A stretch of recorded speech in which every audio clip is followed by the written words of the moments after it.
se movía pues, toda la pared. Llamándolo a mi hermano, y mi hermano no me contestaba. Yo dije ya que lo había aplastado pues acá la casa. Yo lo único que decía, mija, corre, déjame morir, déjame, ya no tengo valor para andar. Porque empezó a caerse ya todo el techo, las paredes. Las casas derecha e izquierda parecía que se venía todo. Yo dije un minuto más, este es el fin del mundo.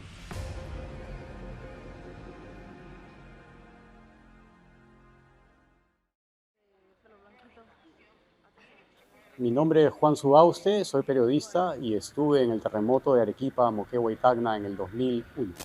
La apacible tarde del sábado 23 de junio se convirtió, en cuestión de segundos, en una horrenda pesadilla para la gente de Arequipa, Moquegua y Tacna. Una vez más, el sur del Perú se convertía en el epicentro de un nuevo terremoto y sus devastadoras consecuencias. Más de 100 muertos, casi 2.000 heridos, no menos de 10.000 casas destruidas, alrededor de 100.000 damnificados. Era un sábado por la tarde y estaba cargando a mi sobrino recién nacido, elevándolo hacia el techo, cuando vi que la araña de luz se empezó a mover y me di cuenta que era un temblor. Leve en Lima, pero era un temblor. Y nos avisaron del canal que había sido un terremoto en Arequipa.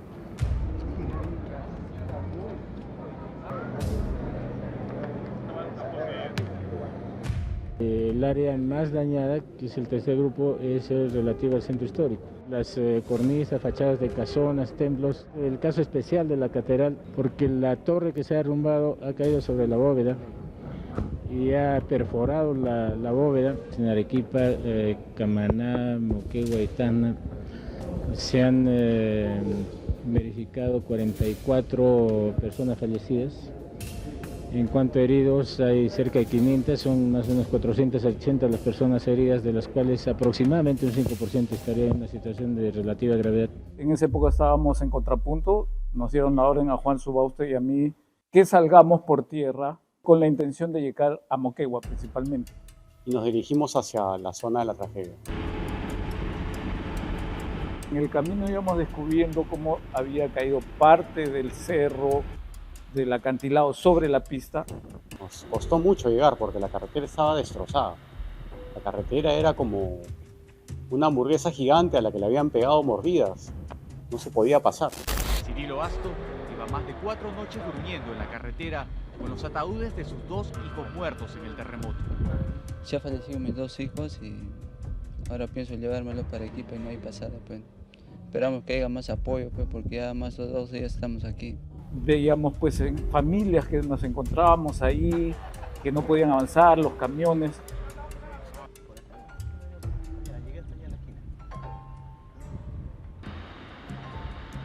Así que optamos por regresar y tomar una ruta alterna por encima del acantilado, porque la pista iba por en medio del acantilado, vamos a decir así. Un viaje que normalmente de Lima a Arequipa lo puedes hacer en unas 14 horas en un bus.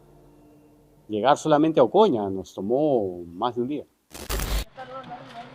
Ya en Ocoña, la noche nos mostraría una ciudad desolada y en ruinas. Decenas de viviendas destruidas daban cuenta de la furia de la naturaleza. Ocoña fue el lugar del epicentro del sismo. Muchas de sus casas no soportaron el remesón de 6,2 grados en la escala de Richter. El movimiento era que nos quería tirar al suelo. Yo tenía que abrirme de piernas porque si no me tiraba al suelo. Porque empezó a caerse ya todo el techo, las paredes, todo pues empezó a caerse. Lo bueno, en medio de lo malo, es que eran casas de un piso y de adobe. Y la afectación no fue muy grande ahí, pero el susto sí fue terrible, porque este fue el lugar del epicentro. Recuerdo el testimonio de un señor que contaba que no podía mantenerse en pie cuando empezó a temblar todo. Alejandro y Acela Carnero vivieron en esta casa desde el día en que nacieron. Pasaron tan solo unos cuantos segundos para derrumbar 60 años de vida y recuerdos. Tanta ha sido la desesperación que ya me he sentado a seguir llorando. Y después he ingresado acá a mi casa llamándolo a mi hermano, y mi hermano no me contestaba. Yo dije ya que lo había aplastado pues acá la casa.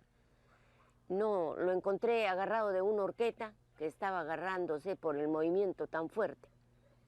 En eso me doy con la sorpresa que mi casa se había caído. Yo estaba sacando un saco de urupa para darle a mis gallinas. En eso he sentido en un segundo y salido disparado, corriendo para allá y me he agarrado de una horqueta. Y esa ha sido mi salvación.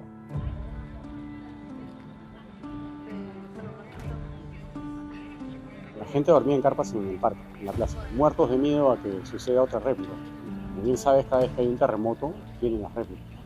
Era un día frío. Como es la costa, gris, lluviosa. Dormimos ahí y nos fuimos a Camaná. Si el terremoto fue devastador, el tsunami lo fue 10 veces más devastador. Y nos hemos quedado sorprendidos de cómo quedó devastada la zona. O sea, casi no había casas en pie. Tú a través de la ventana podías ver la calle del otro lado, la pista del otro lado. O sea, toda la parte de adentro de las casas, tanto de esa pared como de la casa vecina, estaban arrasadas. Fue terrible el tsunami. Nunca en mi vida había visto algo así. Es una marejada de 10 metros de alto que se desplaza a gran velocidad. Eso debe haber sido unos 300 kilómetros por hora, por lo menos. Estas imágenes muestran cómo era antes el balneario de La Punta, en Camaná. Hoy no queda absolutamente nada en pie. Cuando miré para allá venía un cerro inmenso, negro. ¿De qué tamaño era la ola? No sé si fue de 10 a 12 metros de altura, pero venía como un cerro negro. Y la gente gritaba y me decía, salgan, salgan, salgan. Y yo no tenía valor. Yo lo único que decía, mija, corre, déjame morir, déjame, ya no tengo valor para andar. Entonces mi peón vino y me arrastró, me levantó y me llevó casi arrastrando hacia arriba. Recuerdo el testimonio de un señor que estaba buscando a su hijito, que se lo llevó a la corriente del mar. Una zona donde estaban los rescatistas, eran unos sembríos cerca al mar, donde sospechaban que la criatura había sido desplazada por la fuerza del agua.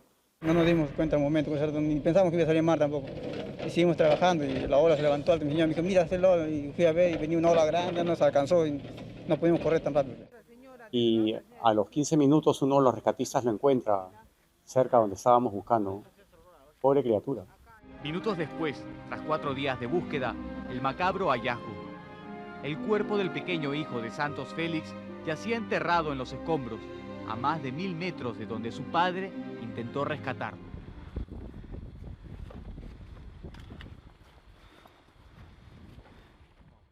Nos ganaban los días porque teníamos que pasar día a día, el viaje era largo.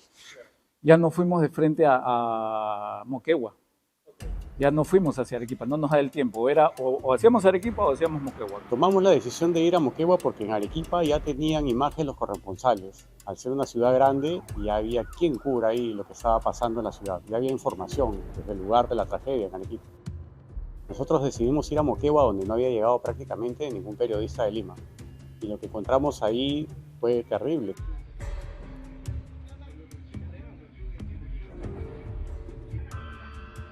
Todo el casco antiguo de la ciudad de Moquegua se había caído. Moquegua había sufrido mayor desastre porque eran casas de adobes antiguas, era patrimonio todavía. Construcciones que se hicieron después de la guerra con Chile, con el famoso techo mojinete, un techo a doble agua que en vez de acabar en punta, acaba echado. Todas esas casas se vinieron abajo.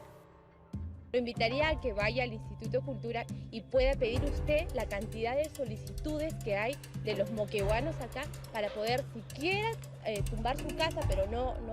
¿Usted cree que si esas solicitudes hubieran sido aceptadas, no hubiera habido lo que ha pasado? El panorama era como que le había caído una bomba, parecía Beirut, parecía la Franja de Gaza, era una zona bombardeada. Parecía que estaba brotando polvo del suelo. Se elevaba el polvo y las casas derecha e izquierda parecía que se venía todo. Yo dije un minuto más y este es el fin del mundo. Al día siguiente me acuerdo que estaba grabando, el auxiliar me estaba ayudando y yo lo veo a Juan a lo lejos conversando con una persona y le comento al auxiliar, le digo, él es nuestra historia. Era una persona mayor de unos 70 años por ahí, ¿no? Estamos en plena calle y comenzamos Juan me hizo la seña, yo me cuadré, busqué la posición mostrando la calle, las casas de adobe estaban caídas. Y el Señor nos comienza a contar su historia. Cuando sentí el terremoto, el movimiento, salí corriendo, llegué hasta la puerta. El señor vivía en una calle en la que había una cochera. El señor era el guardián de la cochera. Su casa estaba al frente. Su esposa estaba tomando el fresco de la tarde. Y el señor, cuando empieza a temblar, sale a la calle y ve cómo la pared de su casa le cae encima a la esposa. Y él corre con los nietos, le sacan medio cuerpo de los ladrillos de adobe, la quieren llevar al hospital. Soy, no me dejes. No me dejes, por favor. Bueno, déjalo la mano. Me agarró. Tenía este anillo en su mano. Me agarró. Se lo quitó. Me lo puso. Y lo único que hizo la señora es sacarse el anillo, ponérsela a él y decirle, viejo, allá te espero. Y fallece. Me miró y ahí nomás se me quedó, sin hacer ningún estrago, absolutamente nada se me quedó. Se despidió. Mira, ¿cómo será que hasta ahora cuando me acuerdo de esa escena, se me rompe la voz? Siempre me pasa. Ese testimonio es de los más fuertes que he podido recopilar a lo largo de mi carrera como reportero. Es la única historia en mis 20 y tantos años de carrera como camarógrafo que he visto, como te he dicho, de todo, que me choca esta historia. Lo más terrible de los terremotos es sentir la pena de los que han perdido familiares. Ese llanto es terrible, ese llanto es de las peores cosas que un periodista puede sentir. El dolor de la gente cuando pierde a sus familiares es algo que te marca de por vida. Me había tocado estar en el terremoto de Nazca en el año 96, si no me equivoco, y comparado con el terremoto que había cubierto, este era mucho más fuerte, había abarcado mucho más espacio, había afectado a muchas más personas y había dejado muchas más víctimas mortales.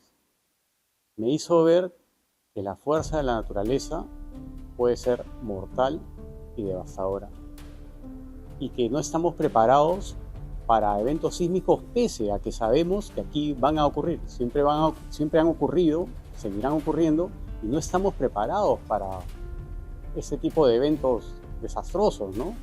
Es más, si pasa un evento sísmico como el que hubo en Arequipa en el 2001, acá en Lima, estaríamos hablando de por lo menos 10.000 fallecidos. Ese es el drama de ese terremoto, ¿no? Ese ha sido, creo que, el más fuerte que pude haber vivido en historias, pero en historias tras historias, ¿no? La lección es que no podemos esperar a que esto pase, hay que estar preparados para cuando esto pase. Sabemos que va a pasar.